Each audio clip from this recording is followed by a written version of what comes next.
লোকের কাছে সুনাম সম্মান ও পূজা পাইবার জন্য ব্রহ্ম করিয়া যে তপস্যা করা হয় তাহার নাম রাজসিক তপস্যা।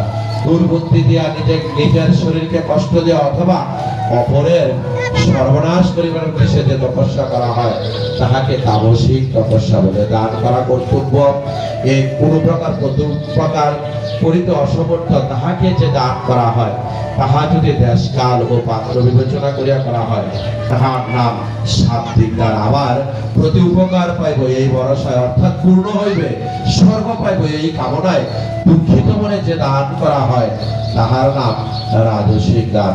অপবিত্র স্থানে অপবিত্র সময়ে অপাত্রে উপযুক্ত সম্মান না করিয়া তুচ্ছ তাচ্ছিল্য করিয়া যে দান উচ্চারণ করিয়া সর্বদা শাস্ত্রে বিহিত যাহারা মুক্তি পাইতে চান তাহারা তৎ এই পরব্রহ্মযজ্ঞ তপস্যা এবং নানা রকমের দান করিয়া থাকেন। হে অর্জুন, সৎ এই শব্দটি আবার সকল কর্মের ফল ত্যাগ করাকে জ্ঞানীরা ত্যাগ করিয়াছেন।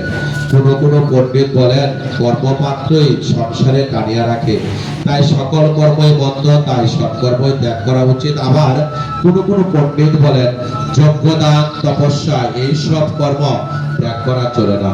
হে মহাবীর অর্জুন, তোমাকে এই ত্যাগের এগুলো ত্যাগ করা চলে না, ইহা করিতেই হয়। বিবেকী যাহারা তাহাদেরও মন এগুলো করিলে বিশুদ্ধ হয়। হে অর্জুন, আসক্তি ও ফলের আকাঙ্ক্ষা ছাড়িয়া দিয়া এইসব কর্ম করাই উচিত, এই আমার মত বলিয়া স্থির জানিও। নিত্য যে কর্ম অর্থাৎ শ্রদ্ধা করা,